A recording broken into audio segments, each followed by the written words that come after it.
بسم اللہ الرحمن الرحیم۔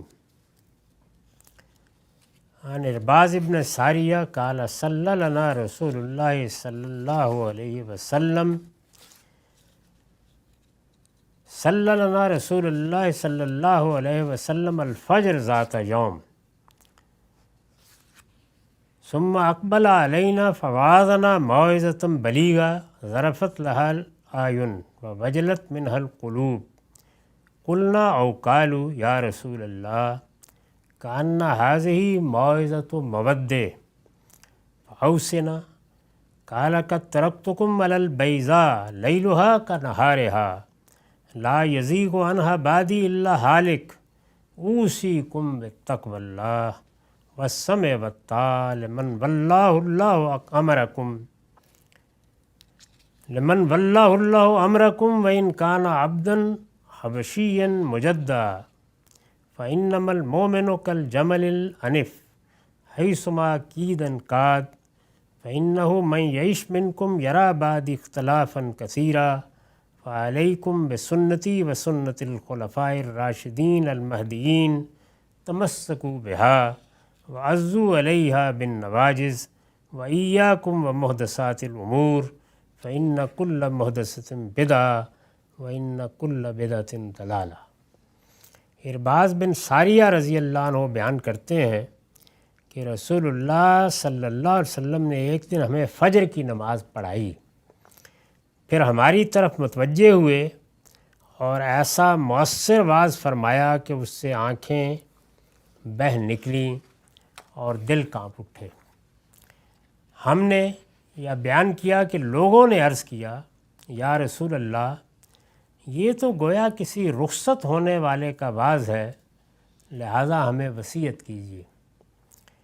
آپ نے فرمایا میں نے تم لوگوں کو ایسی روشن اور واضح ہدایت پر چھوڑا ہے کہ اس کی رات بھی دن کی طرح ہے۔ یہ جو الفاظ ہیں کہ اس کی رات بھی دن کی طرح ہے، اس پر میں نے لکھا ہے یہ نہایت بلیغ تعبیر ہے۔ مطلب یہ ہے کہ اس کی جو چیزیں مجمل ہیں یا لوگوں کے اجتہاد پر چھوڑ دی گئی ہیں۔ بعض موقعوں پر دین میں ایک چیز کی بڑی تفصیل ہو جاتی ہے، بعض چیزیں بالاجمال کہی جاتی ہیں، اس سے مقصود یہی ہوتا ہے کہ عاقل انسان مخاطب ہیں وہ خود اس کی تفصیل کر لیں گے، یا لوگوں کے اجتہاد پر چھوڑ دی ہیں، یعنی ایک اصول بیان کر دیا ہے، ایک قاعدہ بیان کر دیا ہے، اس قاعدہ کا اطلاق لوگ کرتے رہیں گے، وہ ان کے اجتہاد پر ہے۔ تو یہ بھی مبہم نہیں ہے، یعنی بالکل واضح طریقے پر اس کے قاعدے ضابطے خود قرآن نے واضح کر دیے۔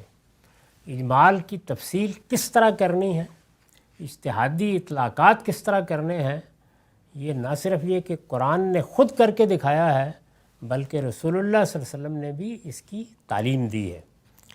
تو یہ سب بھی ایسا واضح ہے کہ اس کے اصول و مبادی میں بصیرت رکھنے والے ان کو بھی ماہ و آفتاب کی طرح روشن دیکھتے ہیں، یعنی کوئی چیز بھی چھپی ہوئی نہیں ہے۔ تو اس کو حضور نے اس طرح تعبیر کیا کہ میں نے تم لوگوں کو ایسی روشن اور واضح ہدایت پر چھوڑا ہے کہ اس کی رات بھی دن کی طرح ہے۔ یہ بتانا مقصود ہے کہ حق ہر لحاظ سے واضح ہو گیا ہے، کوئی ابہام باقی نہیں رہا۔ اگر انسان آنکھوں پر پردے نہ پڑنے دے، تعصبات میں مبتلا نہ ہو، روشنی کے اندر دیکھنے کی صلاحیت رکھتا ہو تو پھر روشنی روشنی۔ اس سے میرے بعد وہی انحراف کرے گا جس کے لیے ہلاکت مقدر ہو چکی ہو۔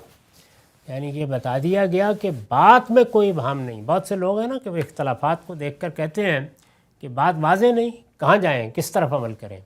تو فرمایا کہ نہیں، ایسا نہیں ہے، تمہیں خود اپنے آپ کو تیار کرنا ہے، ورنہ جو کچھ بیان ہوا ہے، جو کچھ ملا ہے، وہ قطعی ثبوت بھی ہے، قطعی دلالہ بھی، یعنی بات ہر لحاظ سے واضح ہے۔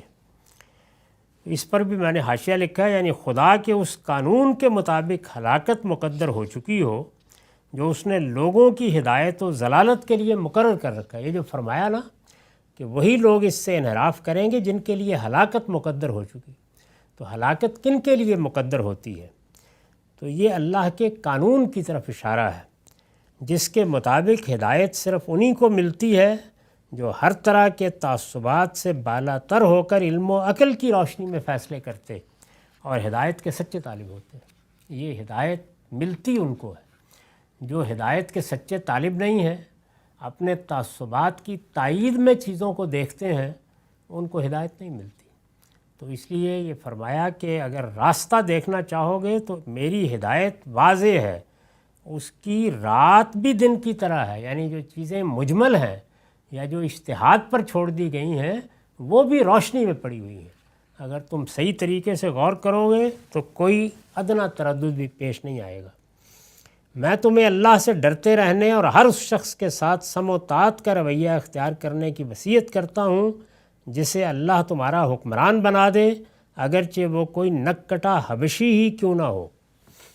یہ اسی حکم کی تاکید ہے جو قرآن مجید کی سورہ نساء کی آیت 59 میں بیان ہوا ہے، اطیعوا اللہ و اطیعوا الرسول و اولی الامر منکم۔ اس میں بھی یہی بات کہی گئی ہے۔ تو جو تعلیم ہمیں دی گئی ہے وہ یہ ہے کہ دنیا میں انسان بہرحال کسی نہ کسی کو حکمران بنائیں گے۔ حکومت، ریاست کا نظم یہ انسان کی ضرورت ہے۔ جس طرح سے پیٹ بھرنے کے لیے انسان کو باہر نکلنا پڑتا ہے، یہ اس کی ضرورت سے معاش کے ذرائع پیدا ہوتے ہیں، بالکل اسی طریقے سے انسان چونکہ اپنے اختیار کو غلط استعمال کرتا ہے تو اس کے لیے حکومت اور ریاست کا نظم قائم کرنا پڑتا ہے۔ اس میں جو لوگ حکومت کا نظم سنبھالتے ہیں یہ ضروری نہیں ہے کہ ہم انہیں پسند کریں۔ ہر لحاظ سے ناپسندیدگی کے مواقع پیدا ہو سکتے ہیں۔ یعنی یہاں پر مثال دی ہے عربوں کو سامنے رکھ کے کہ عربوں کے اوپر ایک نک کٹا حبشی حکمران بن گیا، وہ پسند نہیں کرتے اس کو۔ فرمایا کہ جو بھی حکمران بنا دیا گیا ہے وہ قانون کے مطابق حکومت کر رہا ہے، سم و طاعت کا رویہ اختیار کرو۔ اس لیے کہ جب دنیا میں اختلال پیدا ہوگا تو اس کے نتیجے میں جانیں جائیں گی، اس کے نتیجے میں معیشت برباد ہوگی، اس کے نتیجے میں دنیا کے نظم و نسق میں خرابی ہوگی، اس کے لیے قوموں کے لیے جینے کے مواقع ختم ہو جائیں گے۔ تو چنانچہ آپ کسی آئیڈیل نظام کے لیے جب خواہش کرتے ہیں تو سوال یہ ہے کہ اس کا انتخاب کا موقع ہے یا نہیں۔ یعنی جمہوریت اور ملوکیت میں انتخاب کرنا ہے تو ظاہر ہے کہ جمہوریت کا انتخاب کیا جائے گا، لیکن اگر ملوکیت اور انارکی میں انتخاب کرنا ہے تو ملوکیت کا انتخاب کیا جائے گا۔ بری سے بری حکومت بھی انارکی کے مقابلے میں بہتر ہوگی۔ قانون کو ہر حال میں قائم رہنا چاہیے، اور فرمایا کہ کسی حال میں بھی قانون کی خلاف ورزی نہیں کرو گے، سم و طاعت کا حکم دے رہا ہوں میں تمہیں، سنو گے اور قانون کے سامنے سر جھکا دو گے اپنا۔ تو فرمایا کہ مثال دی ہے، بڑی بلیغ مثال ہے، اس لیے کہ بندہ مومن اس اونٹ کی طرح ہوتا ہے جس کی ناک مہار سے ایسی دکھ رہی ہو کہ اس کو جہاں کھینچ لے جائیں کھینچتا چلا جائے۔ قانون کے معاملے میں ایک مہار ڈالے ہوئے اونٹ کی طرح بندہ مومن کو قانون کے سامنے اپنا سر جھکا دینا چاہیے۔ اس پر حاشیہ ہے، بندہ مومن کے لیے یہ مہار، یہ جو ڈالی ہوئی ہے قانون کی ہماری ناک میں، خدا کا حکم اور اس کے پیغمبر کی یہ نصیحت ہے کہ اپنے حکمرانوں کے ساتھ یا قانون کے ساتھ کہیے موجودہ زمانے میں سم و طاعت کا رویہ اختیار کرو، چاہے تم تنگی میں ہو یا آسانی میں۔ یہ حضور کا ارشاد ہے، چاہے تم تنگی میں ہو یا آسانی میں، اور چاہے یہ رضا و رغبت کے ساتھ ہو یا بے دلی کے ساتھ، اور اس کے باوجود کہ تم پر کسی کو ناحق ترجیح دی جائے۔ یہ مسلم کی روایت ہے۔ تو بتایا کہ اس سب کے باوجود بھی قانون کی خلاف ورزی نہیں کی جائے گی۔ یہ روایت طویل روایت ہے، اس میں آگے کچھ بہت اہم چیزیں بھی ہیں، ان کو ہم اگلی نشست میں دیکھیں گے۔ یہ مسند احمد کی روایت ہے اور رقم ہے 17,144۔ بسم اللہ الرحمن الرحیم۔ ہم مسند احمد کی ایک طویل روایت کا مطالعہ کر رہے ہیں۔ اس کا کچھ حصہ ہم نے پچھلی نشست میں سمجھ لیا تھا۔ میں نے بتایا تھا کہ مسند احمد میں اس کا رقم ہے 17,144۔ ارباز بن ساریہ کی روایت ہے، یہ بیان ہو چکا ہے۔ انہوں نے اس سے پیچھے یہ بتایا تھا کہ رسول اللہ صلی اللہ علیہ وسلم نے فجر کی نماز ایک دن پڑھائی، پھر ہماری طرف رخ فرمایا اور ایک بڑا ہی مؤثر باز کیا۔ حضور کبھی کبھی اس طرح کی نصیحت فرماتے تھے۔ تو یہ کہتے ہیں کہ وہ ایسا بلیغ موعظہ تھا، ایسا مؤثر واعظ تھا کہ اس سے ہمارے دل کانپنے لگے اور ہماری آنکھیں بہہ نکلیں۔ تو ہمیں خیال ہوا کہ اس اسلوب میں اگر واعظ کیا گیا ہے تو حضور رخصت ہونے والے تو نہیں ہیں، تو درخواست کی کہ ہمیں کچھ وصیت فرمائیں۔ اس موقع پر آپ نے فرمایا کہ اب مزید کسی وصیت کی ضرورت نہیں ہے، میں نے جو دین تمہارے لیے چھوڑا ہے یہ بالکل واضح ہے۔ یہ جو رسالت مآب صلی اللہ علیہ وسلم نے تعریف فرمائی ہے کہ میں نے جس دین پر تمہیں چھوڑا ہے اس کی تاریکی بھی روشنی ہے۔ میں نے اس کی وضاحت کر دی تھی کہ یہ جو اس کی رات بھی دن کی طرح ہے یا تاریکی بھی روشنی ہے، یہ تعبیر اختیار کی ہے، تو مطلب یہ ہے کہ اگر اس میں کوئی چیز اجمال کے ساتھ بیان ہوئی ہے، یعنی اس کی تفصیل نہیں کی گئی، یا اس میں کسی اطلاق کو لوگوں پر چھوڑ دیا ہے کہ وہ خود سمجھ لیں گے، تو وہ سب بھی ایسا واضح ہے کہ اگر آدمی تعصبات سے بالا تر ہو کر اس کو سمجھنا چاہے گا تو کوئی امکان نہیں ہے کہ اس کو غلطی لگے۔ ہر چیز بالکل واضح ہے۔ تو فرمایا کہ اس لیے اس دین کی طرف رجوع کرو، اور مزید تنبیہ یہ کی کہ جب کوئی چیز اتنی واضح ہے، اس طرح سے روشن ہے، اور پھر کوئی شخص انحراف کرتا ہے تو اس کا مطلب ہے کہ اس کے لیے ہلاکت مقدر ہو چکی ہے۔ ہلاکت مقدر ہو چکی ہے، اس کو میں نے واضح کر دیا تھا کہ یہ اللہ تعالیٰ کے اس قانون کی طرف اشارہ ہے جس کے تحت اگر آدمی صحیح رویہ نہ اختیار کرے تو وہ ہدایت سے محروم ہو جاتا ہے۔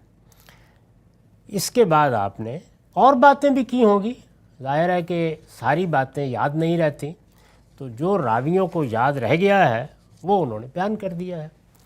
تو اس میں آپ نے یہ بھی فرمایا کہ میں تمہیں اللہ سے ڈرتے رہنے اور ہر اس شخص کے ساتھ سم و طاعت کا رویہ اختیار کرنے کی وصیت کرتا ہوں جسے اللہ تمہارا حکمران بنا دے، اگرچہ وہ کوئی نکٹا حبشی ہی کیوں نہ ہو۔ یہ ہدایت یہاں بھی ہوئی ہے۔ اگر آپ دیکھیں تو میں نے اپنی کتاب میزان کے مضمون قانون سیاست کے شروع میں وہ روایتیں نقل کی ہیں جن میں یہی ہدایت اور الفاظ میں بیان ہوئی ہے اور بڑی تاکید سے بیان ہوئی ہے۔ اس سب میں کیا بات بتائی گئی ہے؟ یہ بتایا گیا ہے کہ اس دنیا میں انسان کی جس طرح کچھ ضرورتیں اس کے شکم سے متعلق ہیں، کچھ ضرورتیں اس کی جنسی جبلت سے متعلق ہیں، اور یہ چیزیں معیشت اور معاشرت کے بہت سے ابواب اس کے لیے کھولتی ہیں، اسی طرح سے نظم ریاست اس کے وجود کے بقا کی ضمانت بنتا ہے۔ دنیا میں انسان کو چونکہ ارادہ و اختیار دیا گیا ہے اور اس کا غلط استعمال کرتا ہے تو اس لیے دنیا میں فساد پیدا ہو جاتا ہے۔ اس فساد کو روکنے کے لیے جو بندوبست انسان نے کیا ہے، اور یہ انسان نے کیا ہے، وہ یہ ہے کہ ہمارا ایک نظم حکومت ہو، ایک اجتماعی نظم ہو۔ یہ اس کی ضمانت ہوتی ہے جس سے پولیس وجود میں آتی ہے، فوج وجود میں آتی ہے، محکمے آتے ہیں، اور پھر ہم آزادانہ طور پر گھومتے ہیں، شہروں میں رہتے ہیں، زندگی کے مسائل سے دوچار ہوتے ہیں۔ یہ کبھی دیکھا ہوگا کہ ذرا بدامنی پیدا ہو جائے اور کوئی ایسی صورت پیدا ہو جائے کہ جس میں اندازہ ہو کہ یہ حفاظت اٹھ گئی ہے تو انسان کے ساتھ کیا ہو جاتا ہے۔ اور جن معاشروں میں اس طرح کا نظم وجود میں نہیں آیا ہوتا، قبائلی معاشروں میں، وہاں کس طرح گھر کلوں کی طرح بنانے پڑتے ہیں اور خود پھر ہر چیز کی حفاظت کرنی پڑتی ہے۔ تو ہمیں مسلمان کی حیثیت سے یہ پابند کیا گیا ہے کہ ہم کبھی انارکی پیدا نہیں کریں گے، ہم کبھی فساد کو برداشت نہیں کریں گے۔ جو نظم بھی قائم کر دیا جائے گا اس کی اصلاح کرنے کی کوشش کریں گے، بہتر کرنے کی کوشش کریں گے، لیکن یہ خیرخواہی کے جذبے سے ہوگا، یہ قانون شکنی کے ساتھ نہیں ہوگا۔ قانون شکنی اپنی ذات میں ایک بڑا گناہ ہے۔ اس کا مطلب یہ ہے کہ انسانوں کو جو حفاظت حاصل تھی وہ اٹھا دی گئی۔ یہ کوئی سیاسی لیڈر اٹھے اور اس کی دعوت دے، یا کوئی رہنما اٹھے، یہ سب کا سب بالکل بےمانی ہے۔ چنانچہ انقلاب کا لفظ اپنی ذات میں فساد ہے، یہ لفظ لغت سے نکال دینا چاہیے، اس لیے کہ ہمارے ہاں جو لفظ ہے وہ اصلاح ہے۔ ہمارا لفظ یہ ہے کہ ہم اصلاح چاہتے ہیں، اور اصلاح کبھی قانون شکنی سے نہیں ہوتی، ہنگامے سے نہیں ہوتی، یہ چیزوں کو تسلیم کر کے ان کے نظم کے اندر رہ کر، قانون کے دائرے میں رہ کر جد و جہد کا نام ہے، اور اس میں جد و جہد بھی مظلومانہ کی جاتی ہے۔ انبیاء علیہم السلام نے یہی اسوہ قائم کیا ہے، جب تک ان کے پاس اقتدار نہیں آ گیا انہوں نے کبھی کوئی اقدام نہیں کیا قانون کے دائرے میں رہ کر۔ تو یہاں یہی کہا گیا ہے کہ مسلمانوں کو قانون کے معاملے میں سم و طاعت کا رویہ اختیار کرنا ہے۔ قانون آئے گا، سنا جائے گا، مانا جائے گا، وہ غلط بھی ہوگا تو مانا جائے گا، اس کو تبدیل کرانے کی جد و جہد کی جائے گی، لیکن جب تک وہ قانون ہے اس کے سامنے ہر شخص سر تسلیم خم کرے گا۔ تو اس لیے قانون کی پابندی جہاں کہیں بھی مسلمان رہتے ہوں، وہ اپنے ملکوں میں رہتے ہوں یا کسی دوسری جگہ، قانون کی پابندی ہمارے لیے دین کا حکم ہے، اللہ کے رسول کا حکم ہے، اور اس کو یہاں تک حضور نے پہنچا دیا ہے کہ جو آدمی قانون شکنی کرتا ہے، اپنے بارے میں فرمایا وہ میری ہدایت کی خلاف ورزی کرتا ہے، وہ میری نافرمانی کرتا ہے۔ تو یہاں پر بھی آپ نے اس موقع پر جب لوگوں کے دل نرم تھے تو یہ وصیت فرمائی، اور اس میں بندہ مومن کی تعریف کی کہ وہ کیسے قانون کی پابندی کرتا ہے۔ اس میں مثال یہ دی، اس لیے کہ بندہ مومن اس اونٹ کی طرح ہوتا ہے جس کی ناک مہار سے ایسی دکھ رہی ہو کہ اس کو جہاں کھینچ لے جائیں کھنچتا چلا جائے۔ یعنی اگر مہار ڈالی ہوئی ہے اونٹ کے ناک میں، اور ناک میں مہار ڈالنے کے نتیجے میں وہاں کوئی زخم سا بن گیا ہے، دکھ رہی ہے، تو پھر وہ ذرا سا بھی کھینچیں گے تو وہ فوراً کھنچتا چلا آئے گا۔ تو فرمایا کہ قانون کے معاملے میں بندہ مومن کا رویہ یہ ہوتا ہے، اس کو اس طریقے سے اس کی پابندی کرنی چاہیے، جہاں قانون اور ضابطہ کھینچ لے جائے وہیں جائے گا وہ۔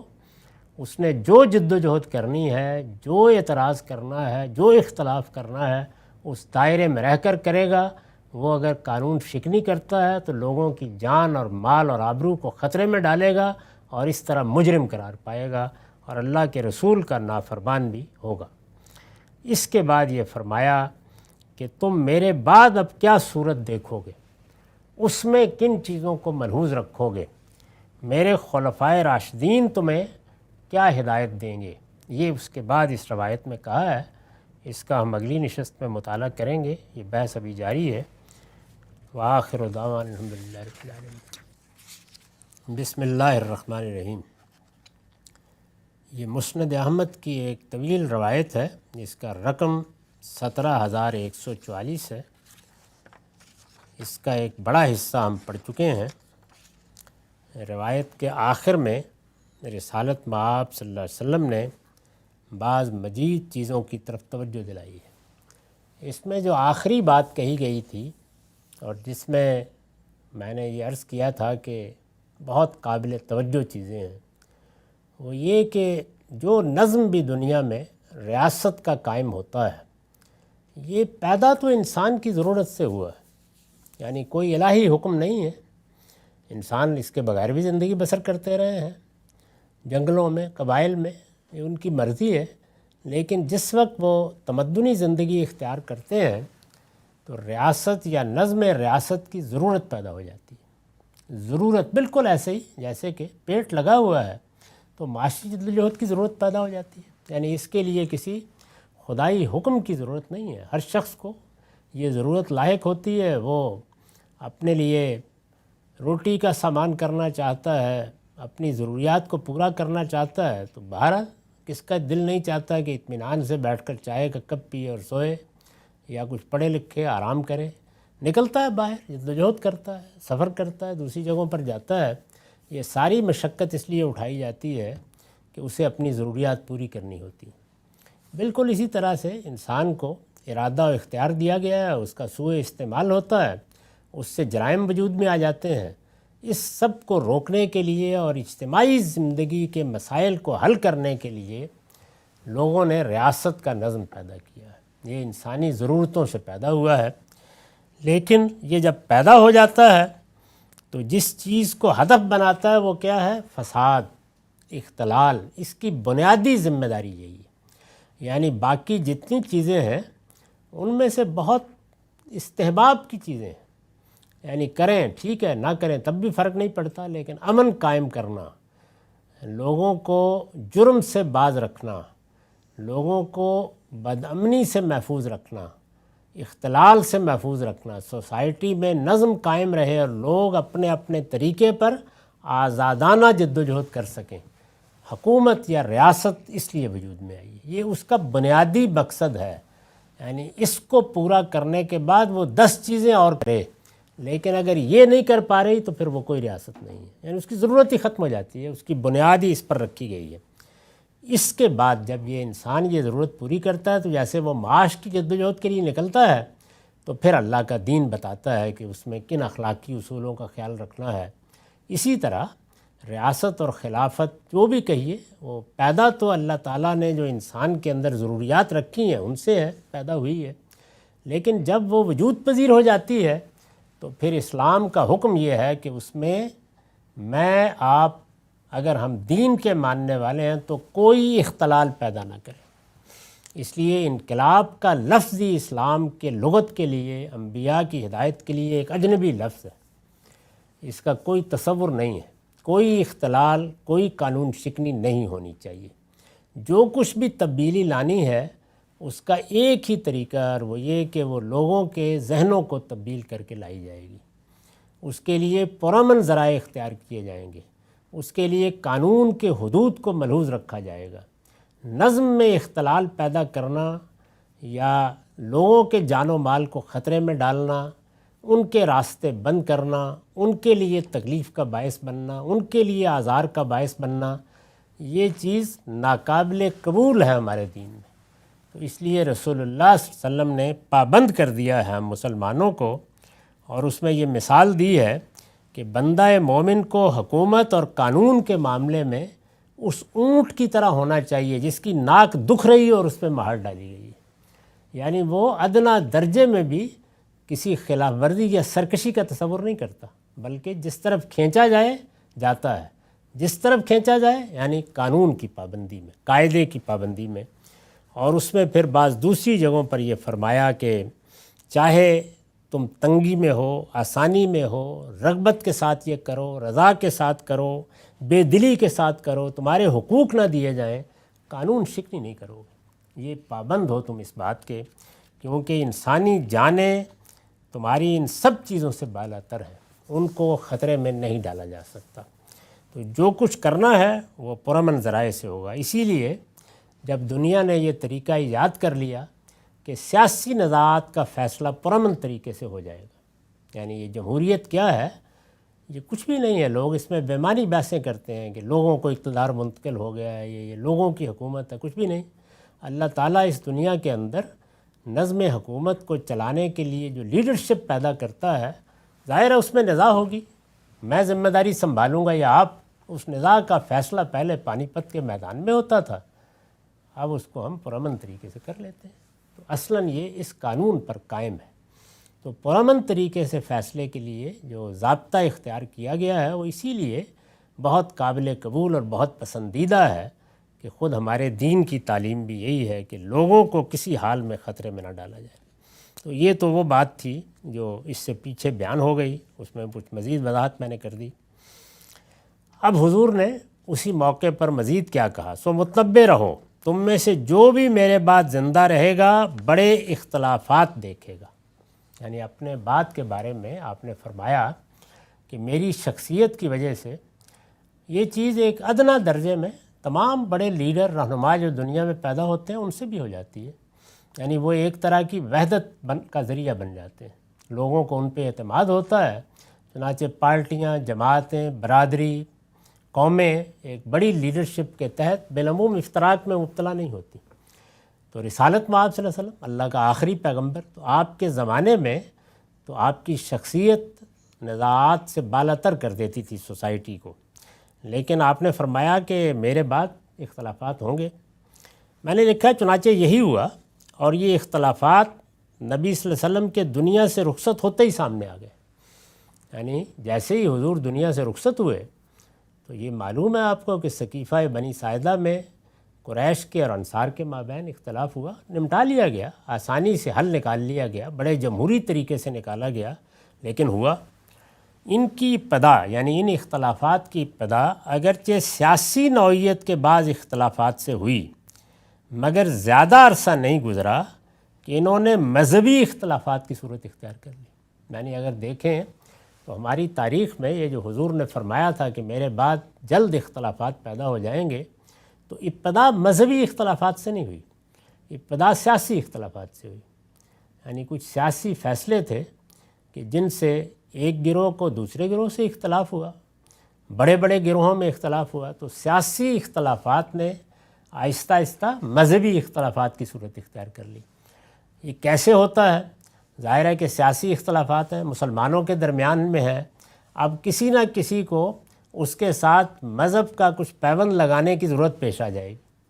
وہ پیوند کوئی حدیث سنا کے لگائے گا، کوئی فضائل کی روایت سنا کے لگائے گا، کوئی قرآن کی کوئی آیت پڑھ کے اس سے لگائے گا. تو یہ جیسے ہی یہ پیوند لگایا جاتا ہے تو پھر اس کے نتیجے میں مذہبی بحث یعنی سیاسی بحث مذہبی بحث میں تبدیل ہونا شروع ہو جاتی ہے. اگر آپ اپنی ابتدائی تاریخ پڑھیں تو بالکل ایسے ہی ہوا. چنانچہ سیاسی اختلافات مذہبی اختلافات کی صورت اختیار کر گئے اور ان سب فرقوں کی پیدائش کا باعث بن گئے جنہیں اب ہم شیعہ، سنی اور خوارج وغیرہ ناموں سے جانتے ہیں. یہ شیعہ، سنی اور خوارج جو بالکل ابتدا میں تین بڑے گروہ بنے ہیں یا تین بڑے فرقے کہہ لیں بنے ہیں، آپ دیکھیے ان کی ابتدا سیاسی اختلافات سے ہوئی اور سیاسی اختلافات نے بتدریج مذہبی اختلافات کی صورت اختیار کی. یعنی سیاسی اختلاف پیدا ہوا سب سے پہلے خوارج کے ہاں، سب سے پہلا اختلاف انہوں نے کیا. اب ظاہر ہے کہ اس کی تاریخ سنانے کا یہ موقع نہیں ہے، میں نے اس پر بڑی تفصیلی گفتگو آسٹریلیا میں ایک ورکشاپ میں کی ہے، وہ آپ دیکھ سکتے ہیں کہ یہ فرقے کیسے پیدا ہوئے، ان کا بنیادی اختلاف کیا تھا، ان میں سیاسی اختلافات کی ابتدا کیسے ہوئی اور پھر اس کے بعد وہ مذہبی اختلافات میں کیسے بدلے. یعنی مسلمانوں کے ہاں جب سیاسی اختلاف پیدا ہوگا تو یا لیڈر آگے بڑھ کے کہیں مذہب کا پیوند لگا دیں گے یا پیروکار لگا دیں گے، اس کے بعد پھر وہ مذہبی اختلاف میں تبدیل ہوتا چلا جاتا ہے. تو یہ معاملہ ہوا. یہ بڑی اہم روایت ہے، اس میں ابھی اور کچھ بحثیں باقی ہیں، ان کو اگلی کسی نشست میں دیکھیں گے. اب وقت ہو گیا. اقول قولی ھذا واستغفر اللہ لی ولکم. بسم اللہ الرحمن الرحیم. ہم پچھلی چند نشستوں سے مسند احمد کی ایک روایت کا مطالعہ کر رہے ہیں. روایت طویل ہے، اس کا رقم تھا 17,144. بہت سا حصہ زیر بحث آ گیا. آخر کی کچھ چیزیں ہیں جو بڑی اہمیت رکھتی ہیں، اب ہم ان کو سمجھنے کی کوشش کریں گے. فرمایا تھا کہ سو متنبہ رہو، تم میں سے جو بھی میرے بعد زندہ رہے گا بڑے اختلافات دیکھے گا. یعنی رسالت میں آپ صلی اللہ علیہ وسلم نے جو الفاظ استعمال کیے وہ یہ تھے، یعنی جیسے کہ راوی نے بیان کیا ہے، ظاہر ہے ضروری نہیں کہ یہ حضوری کے الفاظ ہوں، آپ کی نسبت سے جو الفاظ بیان کیے گئے ہیں، فَإِنَّهُ مَن يَعِشْ مِنْكُمْ يَرَىٰ بَعْدِي اخْتِلَافًا كَثِيرًا. یہ اختلافات میں عرض کر چکا ہوں کہ پیدا ہوئے اور رسول اللہ صلی اللہ علیہ وسلم کے دنیا سے رخصت ہوتے ہی سامنے آ گئے. یہ بھی عرض کر دیا تھا کہ یہ اختلافات ابتدا میں سیاسی اختلافات کے طور پر سامنے آئے.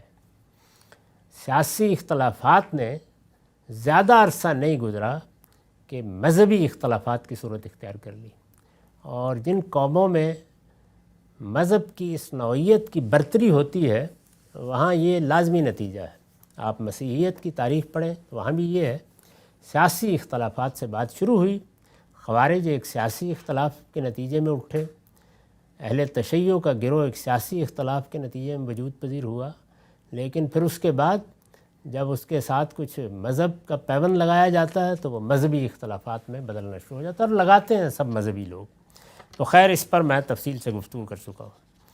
اس کے بعد اب آگے یہ فرمایا ہے، رسول اللہ صلی اللہ علیہ وسلم کی نسبت سے بیان کیا گیا کہ آپ نے فرمایا کہ جب یہ اختلافات تم دیکھو گے، یہ پیدا ہو جائیں گے، اس وقت لازم ہے کہ تم وہی طریقہ اختیار کرو جو دین و شریعت پر عمل کے لیے میں نے اختیار کیا ہے اور جو میرے بعد میرے ہدایت یافتہ خلفائے راشدین اختیار کریں گے۔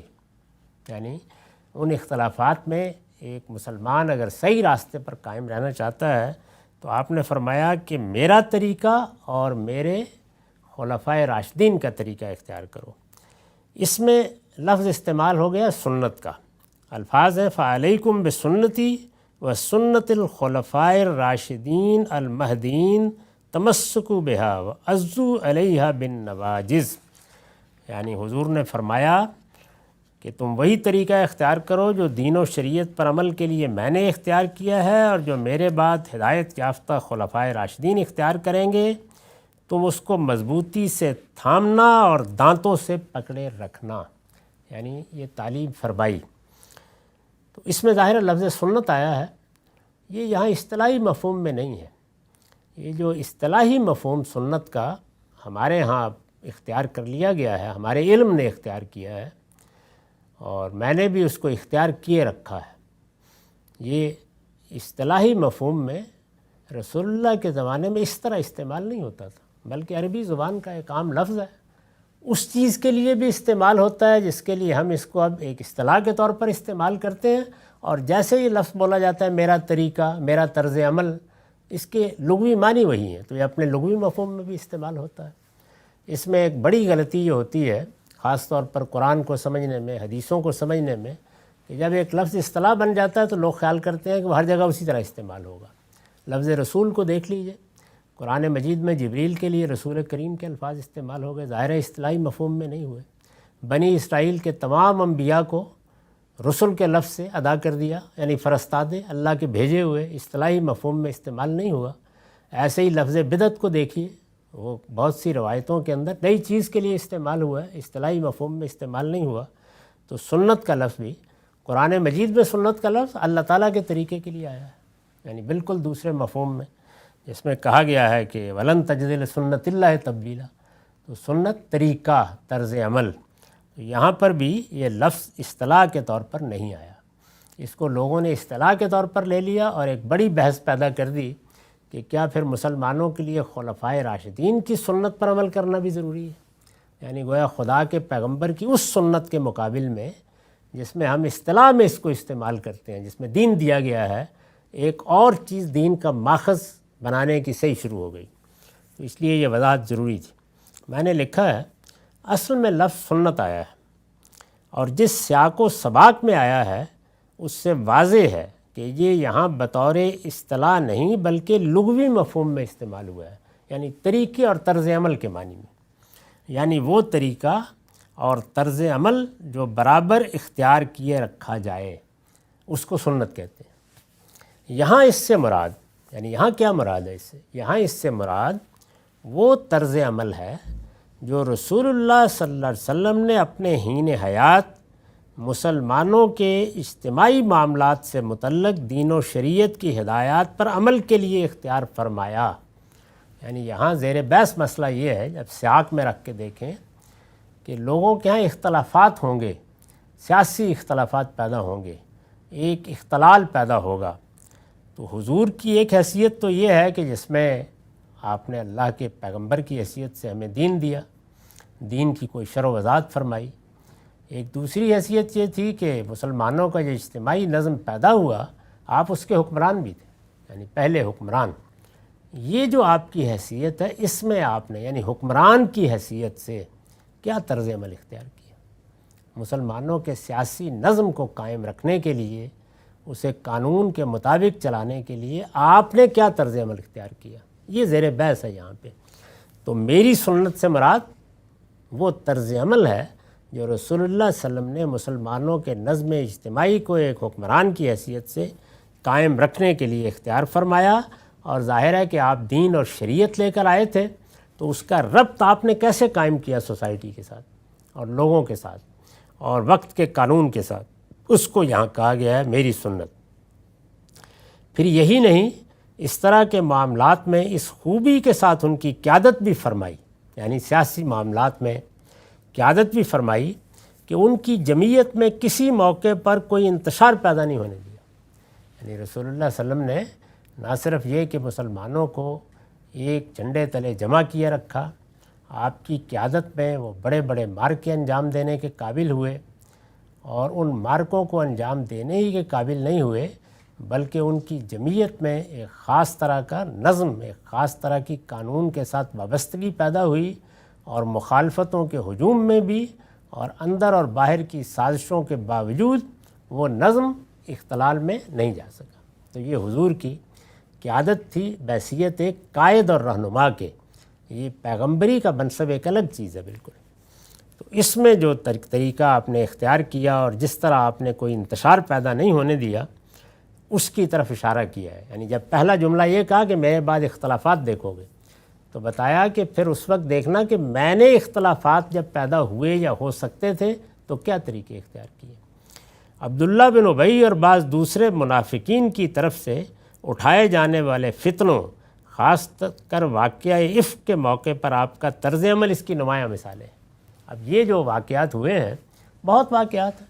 سیدہ عائشہ پر تہمت لگا دی گئی، اسی طرح سے عبداللہ بن ابی نے ایک پوری مہم چلا ڈالی، غزوہ بنی مستلق میں لوگوں کو گمراہ کرنے کے لیے ایک ایسی تقریر کی جس سے خود انصار کے دلوں میں بھی کچھ ایسی صورت پیدا ہوئی کہ حضور کو جا کے تقریر کرنا پڑی۔ تو یہ جو سیاسی نوعیت کے فتنے آپ کے مقابل میں منافقین نے پیدا کیے، حضور نے کس طریقے سے ان فتنوں کا مقابلہ کیا، یعنی کیسے دیکھا ان کو اور کس طرح جمعیت کو منتشر نہیں ہونے دیا۔ تو میری سنت سے مراد یہاں رسالت مآب صلی اللہ علیہ وسلم کا وہ طریقہ ہے جو آپ نے اس طرح کے موقعوں پر نظم کو قائم رکھنے کے لیے اختیار کیا۔ اب اس کے بعد دوسری چیز ہے خلفائے راشدین کی سنت، اس پر اگلی نشست میں بات کریں گے۔ وآخر دعوانا الحمدللہ رب العالمین۔ بسم اللہ الرحمن الرحیم۔ ہم مسند احمد کی ایک طویل روایت کا 2-3 نشستوں سے مطالعہ کر رہے ہیں۔ اس کا رقم ہے 17,144۔ اس میں بہت سے حقائق رسالت مآب صلی اللہ علیہ وسلم نے بیان فرمائے، ان میں سے ایک ایک چیز کی وضاحت ہو چکی ہے۔ آخری اور اہم ترین چیز یہ تھی کہ رسالت مآب صلی اللہ علیہ وسلم نے اس میں تنبیہ فرمائی کہ میرے بعد سیاسی اختلافات پیدا ہو جائیں گے۔ اور بھی بعض روایتوں میں آپ نے متنبہ فرمایا، اور یہ ضروری تھا اس لیے کہ اپنے بعد کے بارے میں جو حالات بھی پیش آئیں گے اس میں لوگوں کو کیا کرنا ہے، کیا رویے ہونے چاہیے، کیونکہ یہ دین تو عالمی سطح تک پہنچنا ہے۔ تو اس میں اگر فوراً بات کوئی سیاسی خلفشار ایسا پیدا ہو جاتا کہ مسلمانوں کی جمعیت ہی پارا پارا ہو جاتی، تو کون پہنچاتا اور کہاں سے پہنچتا، پھر 10 سوالات پیدا ہو جاتے۔ تو آپ نے متنبہ فرمایا کہ بڑے اختلافات دیکھو گے۔ میں عرض کر چکا ہوں کہ یہ اختلافات ابتدا میں پیدا ہوئے تو خوارج کی طرف سے ہوئے، یہ شیعان علی اور شیعان معاویہ کی طرف سے پیدا ہوئے۔ تو دونوں صورتوں میں یہ اصل میں سیاسی اختلافات تھے، یعنی شروع میں اس میں کوئی مذہبی پہلو نہیں تھا۔ سیاسی اعتبار سے لوگوں نے ایک بات کو پسند کیا، ایک کو ناپسند کیا، اور سیاسی اختلافات ظاہر ہے کہ بعض اوقات بڑے جذباتی مناظر پیدا کر دیتے ہیں، ہو گئے اس کے نتیجے میں، لیکن بتدریج مذہبی اختلافات میں تبدیل ہو گئے۔ تو مسلمانوں کے ہاں بھی اور مسیحیوں کے ہاں بھی اگر آپ ان کی تاریخ پڑھیں، اور بلکہ یہود کے ہاں بھی ایسا ہی ہوتا ہے، سیاسی اختلافات سیاسی نہیں رہتے، کچھ نہ کچھ لوگ اس میں، اور لیڈر حضرات خود آگے بڑھ کے مذہب کا پیوند لگانا شروع کر دیتے ہیں۔ اس کا نتیجہ یہ نکلتا ہے کہ پھر وہ سیاسی اختلافات فرقوں کی شکل میں تبدیل ہو جاتے ہیں۔ تو ایسا ہی ہوا، حضور نے اس کے بارے میں متنبہ فرمایا تھا۔ آپ نے اس کے بعد کہا کہ تمہیں کرنا کیا ہے۔ آپ نے فرمایا کہ اس وقت تم میں سے ہر شخص پر لازم ہے کہ وہی طریقہ اختیار کرو جو دین و شریعت پر عمل کے لیے میں نے اختیار کیا ہے، اور جو میرے بعد میرے ہدایت یافتہ خلفائے راشدین اختیار کریں گے۔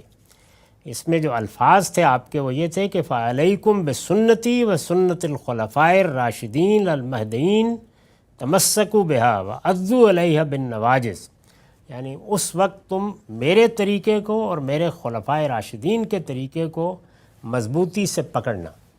تو میں نے یہ بتایا تھا کہ یہاں لفظ اگرچہ سنت کا استعمال ہوا ہے، لیکن یہ لفظ یہاں اس اصطلاحی سنت کے معنی میں استعمال نہیں ہوا۔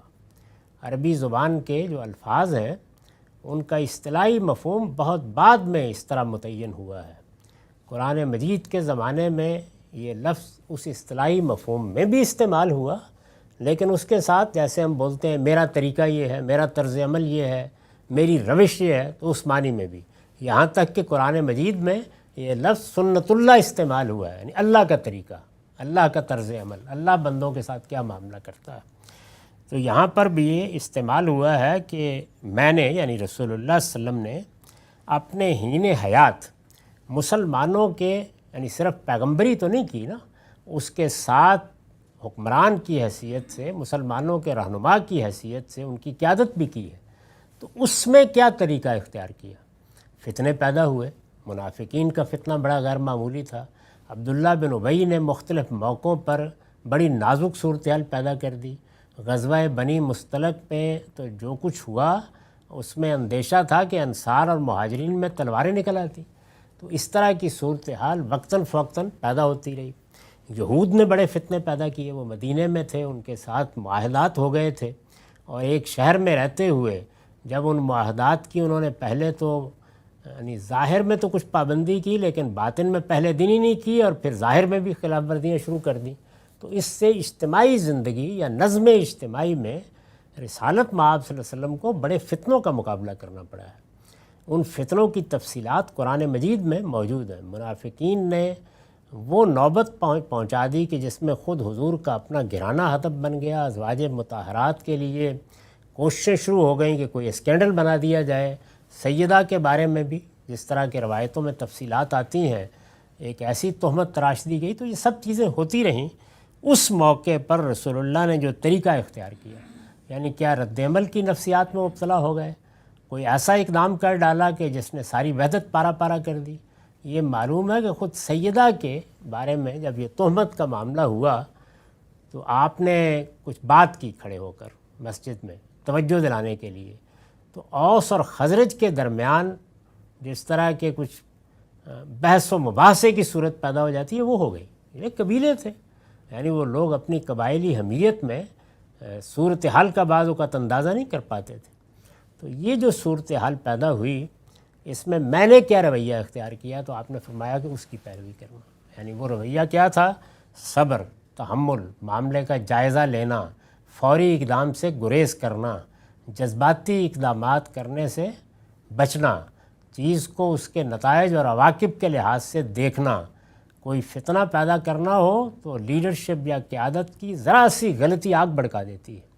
تو یہ فرمایا کہ میں نے کیا طریقہ اختیار کیا تھا۔ یعنی وہ موقع بھی آیا تھا کہ جب غزوہ بنی مصطلق سے واپسی پر جب شدید گستاخی کی ہے اور شدید فتنہ برپا کیا عبداللہ بن ابی نے، وہ الفاظ نقل کیے ہیں قرآن مجید نے سورہ منافقون میں جو اس نے کہے تھے، ان کو پڑھنا مشکل ہے، لیکن بہرحال حضور کو اس کے بیٹے نے آ کے کہا کہ اب میں اپنے باپ کی گردن مار دوں، تو آپ نے فرمایا کہ نہیں، لوگ کیا کہیں گے کہ محمد اپنے ساتھیوں کو قتل کروا رہا ہے۔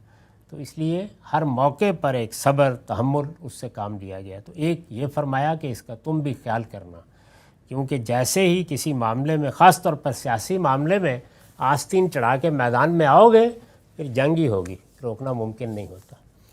اور پھر اس کے بعد ظاہر ہے کہ آپ کو یہ خبر دی گئی ہوگی کہ آپ کے بعد ایسے لوگ آئیں گے کہ جو بالکل آپ کے طریقے پر سیاسی معاملات کو سنبھالیں گے، جیسے کہ ثقیفہ بنی ساعدہ میں جو فتنہ پیدا ہونے کا امکان ہوا، اور وہ معمولی نہیں تھا، یعنی انصار کا شہر تھا، انصار نے لوگوں کو بلایا تھا، انصار نے دعوت دی تھی، انصار کی حمایت اور نصرت سے وہ عظیم کامیابی حاصل ہوئی تھی، یہ سب کچھ انہوں نے کیا تھا۔ تو اب کہا یہ جا رہا تھا کہ اقتدار انصار کو نہیں ملے گا، وہ اقلیت میں ہے۔ یہ صورتحال بڑے فتنے کا باعث بن سکتی تھی، اور بنتی رہ گئی۔ ثقیفہ میں ابھی حضور کی تدفین بھی نہیں ہوئی تھی، تو اس موقع پر حضرت ابو بکر نے، حضرت عمر نے کیسے آگے بڑھ کر اس فتنے کو درست کرنے کی صحیح کی۔ تو یہ ظاہرہ آپ کو اعتماد تھا، تو آپ نے فرمایا کہ میرا طریقہ اور میرے بعد جو لوگ میرے جانشین ہوں گے ان کا طریقہ، یعنی وہ بھی تمہارے سامنے یہی روایت رکھیں گے۔ تو یہ آپ نے اس موقع پر گویا ارشاد فرمایا۔ اس پر میں نے لکھا ہے یعنی وہ لوگ اختیار کریں گے جو نظم اجتماعی کی اس ذمہ داری کو ادا کرنے میں میرے جانشین بنیں گے جو اس وقت میں نے اٹھا رکھی۔ یہاں خلفائے راشدین کا مطلب یہ ہے۔ اس سے ظاہر ہے کہ وہ جلیل القدر صحابہ کرام مراد ہوں گے جو آپ کے فوراً بعد اس ذمہ داری کو ادا کرنے کے لیے منتخب کیے گئے، اور اجتماعی معاملات میں جن کا طرز عمل ٹھیک منہاج نبوت کے مطابق رہا، یعنی انہوں نے بھی ویسی ہی حکومت چلائی۔ چنانچہ خلفائے راشدین کی جو تعبیر اس روایت میں نبی صلی اللہ علیہ وسلم نے اختیار فرمائی ہے وہی اب ان کا تعارف ہے، یہ تعارف بن گیا ان کا، اور یہ یہیں سے آئی ہے یہ ترکیب۔ اور ہر شخص جانتا ہے کہ مسلمانوں کی سیاسی تاریخ میں اس سے کون لوگ مراد لیے جاتے ہیں۔ ان کا طرز عمل یہ تھا کہ ان میں سے ہر ایک نے اپنے پیش رو کے ساتھ سم و طاعت کا رویہ اختیار کیا۔ بڑے لیڈر تھے، ایک منتخب ہو گیا، دوسرے نے بغاوت نہیں کی، سم و طاعت کا رویہ اختیار کیا اور اپنے زمانہ حکومت میں دین کے محکمات کی اس شان کے ساتھ حفاظت کی کہ ادنا درجے میں بھی کوئی بدعت اس میں راہ نہیں پا سکی۔ یہ کام انہوں نے کیا۔ صاف معلوم ہوتا ہے کہ نبی صلی اللہ علیہ وسلم کو اللہ تعالیٰ کی طرف سے اس کا علم وحی کے ذریعے سے دیا گیا تھا۔ آپ نے ان کے طرز عمل کی پیروی اختیار کرنے کی یہ ہدایت اسی بنا پر فرمائی ہے۔ چنانچہ دین و شریعت کو ہر طرح کی آمیزش سے پاک رکھنے اور نظم اجتماعی کے معاملات میں ان پر عمل کے لیے آپ کا اور آپ کے خلفائے راشدین کا یہی طرز عمل اب قیامت تک کے لیے مسلمانوں کے لیے اسوہ حسنہ ہے۔ تو حضور نے یہ تعلیم دی کہ میرے بعد نظم اجتماعی کے معاملات میں اس رویے کو دیکھا جائے جو میں نے اختیار کیا یا جو میرے بعد میرے جانشین اختیار کریں گے، یہ نصیحت فرمائی۔ اس کے آخر میں پھر ایک اور بڑی نصیحت ہے، اس پر ہم انشاءاللہ اگلی نشست میں بات کریں گے۔ وآخر دعوانا الحمدللہ رب العالمین۔ بسم اللہ الرحمن الرحیم۔ ہم ایک طویل حدیث کا کئی نشستوں سے مطالعہ کر رہے ہیں۔ اس میں چونکہ بڑی اہم چیزیں بیان ہوئی ہیں اور ان چیزوں کو سمجھنے میں بھی بعض مغالطے رہے ہیں، اس وجہ سے تفصیل سے گفتگو کی ضرورت تھی۔ اس کا آخری حصہ باقی ہے۔ یہ مسند احمد کی روایت ہے جس کا رقم ہے 17,144۔ یہ بات ذہن میں ہوگی کہ اس میں بہت باتیں کہی گئیں۔ یہ بتایا گیا کہ حضور نے یہ سب باتیں ایک خطبے میں کہی تھیں۔ وہ خطبہ بالکل اس طرح دیا گیا تھا کہ وہ لوگوں کے دلوں میں اتر گیا۔ بڑی ہی بلیغ تقریر تھی، لوگ اس سے رونے لگ گئے، ان کے دلوں میں بھی بڑی نرمی پیدا ہوئی۔ ان کو خیال ہوا کہ یہ تو اس طرح کا خطبہ ہے کہ گویا حضور جانے والے ہیں، اور پھر انہوں نے کہا کہ ہمیں کچھ وصیت کیجئے۔ تو پھر آپ نے بڑی اہم باتیں اس موقع پر کہیں۔ تو جو باتیں کہی گئیں وہ سب کم و بیش زیر بحث آ گئی ہیں۔ آخری چیز یہ تھی کہ آپ نے فرمایا کہ میرے بعد بہت سے اختلافات پیدا ہو جائیں گے۔ ان اختلافات میں جو رویہ تمہیں اختیار کرنا ہے وہ یہ ہے کہ میں نے نظم سیاسی کو جس طرح چلایا ہے، یعنی ایک چیز ہے پیغمبری اور ایک چیز ہے قیادت۔ تو جس طرح میں نے قیادت کی ہے اور اس قیادت میں جس طرح نرمی، حلم اور شفقت کے ساتھ معاملات کیے ہیں، لوگوں کو ساتھ لے کر چلا ہوں، اس جماعت میں افتراق نہیں پیدا ہونے دیا، تو تم لوگ بھی اسی کی پیروی کرنا۔ اور اس کے بعد میرے جو راشدین خلفاء ہیں، ہدایت یافتہ خلفاء ہیں، ظاہر ہے کہ سیدنا ابو بکر، سیدنا عمر کی طرف اشارہ ہے، تو یہ لوگ جو میرے بعد آئیں گے ان کا طریقہ بھی وہی ہوگا، یہ بھی اسی طریقے کی پیروی کریں گے۔ سیاسی نظم کے لیے جو چیزیں ضروری ہوتی ہیں، یعنی سب لوگوں میں قانون کی پابندی کا جذبہ ہو۔ جو لوگ قیادت کے منصب پر فائز ہیں وہ اس حقیقت کو مان لیں کہ جب بھی قیادت ہوگی تو وہ اجتماعی نہیں ہو سکتی، یہ ممکن نہیں ہے۔ دنیا میں اللہ تعالیٰ کا بنایا ہوا قانون اس کو نہیں مانتا۔ اس میں ایک شخص کا انتخاب کرنا ہوگا آخری درجے میں۔ اس وقت بھی یہی صورتحال ہے۔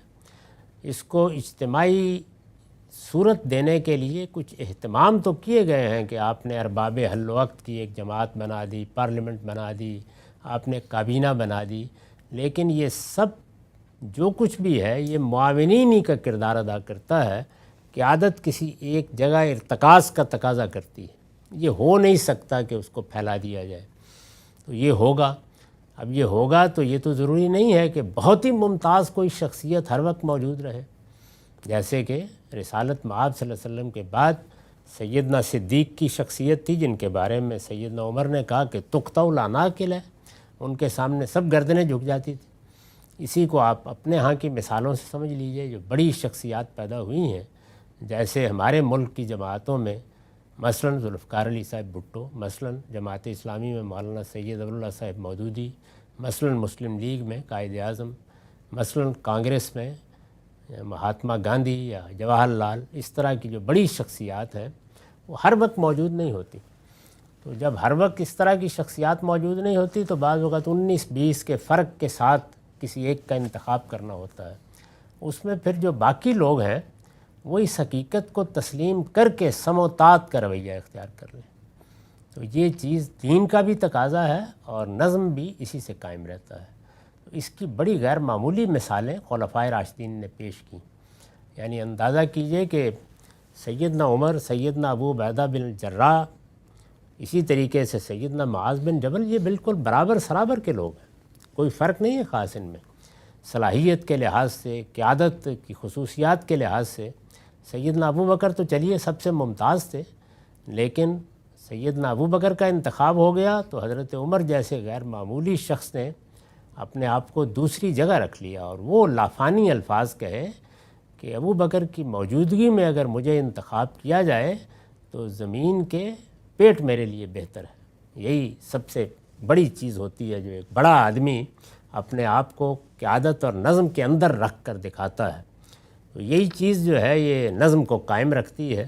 اسی طرح باقی صحابہ نے بھی ان میں سے ان لوگوں کو جن کے انتخاب کیے گئے، مثلا سیدنا عمر کا انتخاب کیا گیا تو کچھ لوگوں کو اختلاف بھی ہوگا۔ سیدنا عثمان کا انتخاب ہوا تو اس وقت تو کافی بحث بھی ہوئی، اور خود حضرت عمر نے یہ کہا کہ اس وقت فیصلہ بہت مشکل ہے، 6 لوگ ہیں اور کم و بیش برابر سرابر کے ہیں، بڑا مشکل ہے کہ ان میں سے کسی ایک شخص کا انتخاب کیا جائے، لیکن لوگوں نے کیا، سیدنا عثمان کا انتخاب کر لیا۔ تو سیدنا علی نے یا باقی لوگوں نے اپنے آپ کو حوالے کر دیا، کسی قسم کا کوئی تردد ظاہر نہیں کیا۔ اس کے بغیر کوئی اجتماعی نظم نہیں چل سکتا۔ تو یہ سبق ہے اس کے اندر، جو یہ ساری روایت ہے کہ ہمیں بھی یہی رویہ اختیار کرنا چاہیے۔ جب ذمہ داری کسی شخص کو دے دی جائے تو پھر اس کے ساتھ ہمارا دین یہ کہتا ہے کہ سرکشی کا، قانون شکنی کا نہیں، سموتات کا رویہ ہوگا۔ ہاں البتہ کوئی اس کو تبدیل کرنے کے پرامن ذرائع ہیں تو وہ ضرور اختیار کیے جائیں گے، جب وقت آئے گا ہو جائے گا کوئی معاملہ۔ تو ایک تو یہ چیز ہے جس کی تعلیم حضور نے دی اس میں، اور یہ کہا کہ یہ یاد رکھو کہ یہ جو طریقہ ہے، یعنی نظم کو قائم رکھنا ہے، سموتات کا رویہ اختیار کرنا ہے، جس شخص کا انتخاب کر لیا جائے وہ کوئی بھی ہو اس کی ہر حال میں پیروی کرنی۔ اس میں الفاظ یہ اختیار کیے یا عربوں کے مزاج کو سامنے رکھ کے کہ اگر کوئی تم عربوں میں کوئی نک کٹا حبشی لا کر بھی اس جگہ بٹھا دیا جائے تو تم اس کی اطاعت کرو گے، قانون کو کسی حال میں ہاتھ میں نہیں لیا جائے گا۔ فرمایا تمسکوا بہا وعضوا علیہا بالنواجذ، مضبوط پکڑو گے میری اس نصیحت کو، میرے اس طریقے کو، اور یہی میرے بعد کے خلفاء کا طریقہ ہوگا، اور اس کو گویا دانتوں سے مضبوط پکڑے رکھو گے، اس میں ادنا درجے میں انحراف نہیں کرو گے۔ یہ بہت ضروری چیز ہے۔ یہ بتانے کے بعد اب آخر میں آپ نے فرمایا ایاکم ومحدثات الامور فإن کل محدثۃ بدعہ وإن کل بدعۃ ضلالہ۔ یاد رکھو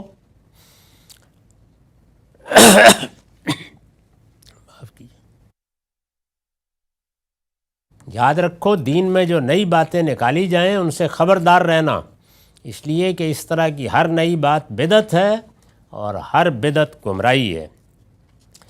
اس پر میں نے لکھا ہے یعنی ایسی بات نکالی جائے جس کا کوئی ذکر قرآن و سنت میں نہ ہو، یا ہو مگر اس صورت میں اور ان حدود و شرائط کے ساتھ نہ ہو جو بعد میں کوئی شخص اس سے متعلق کر دے، تو اس کو بدعت کہتے ہیں۔ بدعت کا مطلب یہ ہے کہ اللہ کے دین کو انسانوں کی دراندازیوں سے بالکل محفوظ رہنا چاہیے۔ اسی لیے 2 سب سے بڑے مذہبی جرائم ہیں، ایک شرک اور دوسرے بدعت۔ شرک یہ ہے کہ اللہ کے ساتھ بغیر کسی دلیل کے کسی کو ساجی ٹھہرا دیا جائے، تو یہ افتراء علی اللہ، اللہ پر جھوٹ باندھنا ہے، اس لیے ناقابل برداشت ہے۔ یہی بات ہے جو قرآن نے کہی ہے کہ یہ ایسا جرم ہے کہ اس کے مرتکبین اگر توبہ نہیں کریں گے، رجوع نہیں کریں گے، جانتے بوجھتے شرک کا ارتکاب کریں گے، اسی حال میں مریں گے تو قیامت میں معاف نہیں کیے جائیں گے۔ یہ بہت بڑا جرم ہے۔ دوسرا بڑا جرم بدعت ہے، یعنی اپنی طرف سے کوئی چیز دین میں داخل کرنا۔ یہ کیسے ہوتی ہے، اس کو میں نے ان الفاظ میں ادا کیا ہے، یعنی دین میں کوئی ایسی بات آپ نے داخل کر دی کہ جب کہا گیا کہ یہ قرآن میں کہاں ہے، یہ سنت میں کہاں ہے، تو آپ کچھ نہ بتا سکیں، بس زیادہ سے زیادہ یہ کہیں کہ اچھی بات ہے نا، تو یہ چیز بدعت ہوگی۔ کسی کو حق نہیں ہے کہ اللہ کے دین میں دین کے نام پر ایک تنکے کے برابر بھی کسی چیز کا اضافہ کرے۔ دوسرے یہ کہ وہ چیز تو دین میں ہو، جیسے نماز ہے، جیسے دعا کرنا ہے، لیکن آپ ایسے حدود و شرائط اس کے ساتھ وابستہ کر دیں، کوئی اس کی جگہ مقرر کر دیں، کوئی اس کے لیے آداب مقرر کر دیں جو دین میں نہیں ہیں، دونوں چیزیں بدعت ہوں گی۔ تو اس سے حضور نے فرمایا کہ تم کو ہر حال میں بچنا ہے، ایاکم و محدثات الامور، میرے دین میں کبھی کوئی نئی بات نکالنے کی جسارت نہ کرنا، فإن کل محدث بدعہ، اس لیے کہ دین میں جو نئی بات نکالی جائے گی وہ ہر حال میں بدعت ہے، وإن کل بدعۃ ضلالہ، اور کوئی بدعت اچھی ہو بری ہو، جو کچھ بھی ہے وہ سب گمراہی ہے، دین میں اس کو گوارا نہیں کیا جائے گا۔ تو ان الفاظ پر یہ روایت ختم ہوتی ہے، اس میں بڑی اہم باتیں کہی گئی ہیں، یہ ساری چیزیں ملحوظ رہیں تو ہم بہت سی خرابیوں سے بچے رہ سکتے ہیں۔ وآخر دعوانا الحمدللہ رب العالمین۔